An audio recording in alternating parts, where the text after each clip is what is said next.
সৌমদা জোটে জট কেন?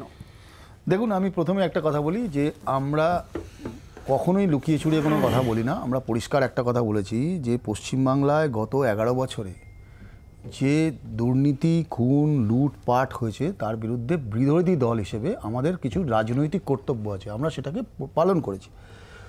খুনি আর খুন হয়ে যাওয়ার পরিবার তো একসঙ্গে চলতে পারে না। ধর্ষিতা আর ধর্ষণকারী, তাদের পরিবার কখনো এক রাস্তায় চলে না। তো আমরা কখনো লুকিয়ে চুরে এসব কথা বলিনি। আমরা পরিষ্কার বলেছি, আমাদের মত বলেছি। 49 জন গিয়েছেন রাহুল গান্ধীর কাছে, পরিষ্কার বলেছেন এই জোট আমরা চাই না, মানি না, মানব না। কিন্তু জয়রাম রমেশ তার অত্যন্ত ঘনিষ্ঠ, তিনি তো বলছেন যে হ্যাঁ। বলতে দিন তো। জয়রাম রমেশ বলেছেন, জয়রাম রমেশ কার্যত রাস্তায় নেমে দেখেছেন কি পরিস্থিতি পশ্চিমবঙ্গে, রাস্তায় দেখতে পাচ্ছেন। আমরা যেটা বলেছি 12 বছর ধরে বলছি, 11 বছর ধরে বলছি কন্টিনিউয়াস, এই পশ্চিমবাংলার অবস্থান কি। আজকে আসামে একটা বিজেপির বিরুদ্ধে আন্দোলন সর্বভারতীয় ক্ষেত্রে হচ্ছে, সেখানে রাহুল গান্ধী ন্যায়যাত্রার ডাক দিয়ে। উদ্দেশ্যটা কি ন্যায়যাত্রা? ন্যায়যাত্রার উদ্দেশ্য হচ্ছে রুটি রুজি রোজগার, বাসস্থান, বিভাজন এর বিরুদ্ধে ঐক্যের জন্য লড়াই। সেই লড়াইয়ে আমরা দেখছি পোস্টার ছিঁড়ে ফেলছে, ব্যানার ছিঁড়ে ফেলছে, এয়ারপোর্টের সামনে দাঁড়িয়ে কেউ স্লোগান দিচ্ছে।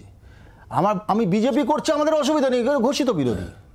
পশ্চিমবাংলায় তৃণমূল কংগ্রেস, আচ্ছা ঠিক আছে, আমাদেরকে অসুবিধা আছে, তো আমাদেরকে ভালো লাগছে না, ওদের হতে পারে। তো রাহুল গান্ধীর ন্যায়যাত্রা আটকানোর কী আছে? বলে দিক ন্যায়যাত্রাকে আমাদের অপছন্দ হচ্ছে, ন্যায়যাত্রা আমরা চাই না।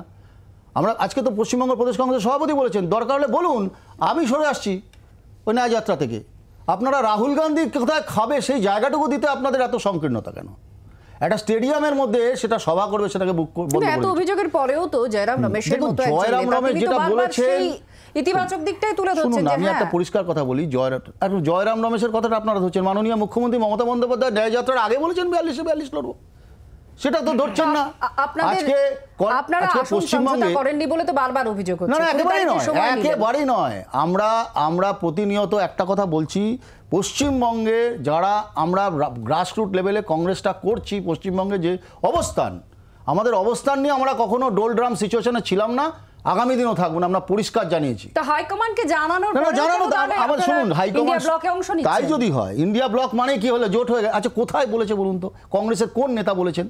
আপনি একটা ক্লিপিংস দেখান যে পশ্চিমবঙ্গে কংগ্রেসের সাথে তৃণমূলের জোট হচ্ছে, একটা ক্লিপিংস। অথচ মিটিং এ একদম রাহুল গান্ধী সোনিয়া গান্ধীর মাঝে তৃণমূল কংগ্রেস বসে আছে, এতগুলো নেতা বসে আছে, সেটাই যদি আপনার সেটাই যদি আপনার যুক্তি হয়, তাহলে তো মাননীয় মুখ্যমন্ত্রী অমিত শাহর পাশে বসে থাকেন, তাহলে আমাকে ধরে নিতে হবে অমিত শাহ তৃণমূল হয়ে গেছেন, নাহলে মাননীয় মুখ্যমন্ত্রী বিজেপি হয়ে গেছেন। এই বসে থাকার বিষয়টা নয়, সর্বভারতীয় ক্ষেত্রে শুনুন, সর্বভারতীয় ক্ষেত্রে আজকে দেখুন, আমি জাস্ট ক্লোজ করে দিচ্ছি। নীতিশ কুমার তো ছিলেন এতদিন এনডিএ জোটের ওয়ান অফ দ্য পার্টনার, কালকে চলে গেছেন, নতুন সরকার করেছেন। So this are all part of the game. কে থাকবে এনডিএর সাথে, কে থাকবে ইন্ডিয়া জোটের সাথে, যত চার্নিং হবে তার মধ্যে থেকে সব প্রাসঙ্গিকতা আছে না নেই? প্রাসঙ্গিকতা শুনুন, জোট থাকবে, প্রাসঙ্গিকতা থাকবে, বিজেপির বিরুদ্ধে লড়াই থাকবে, তার মধ্যে কেউ ট্যাসিট যারা থাকবে তারা বেরিয়ে যাবে, পারবে না যারা চলে যাবে, লড়াই চলবে। বাংলার আওয়াজ, বাঙালির আবেগ, জি 24 ঘন্টা।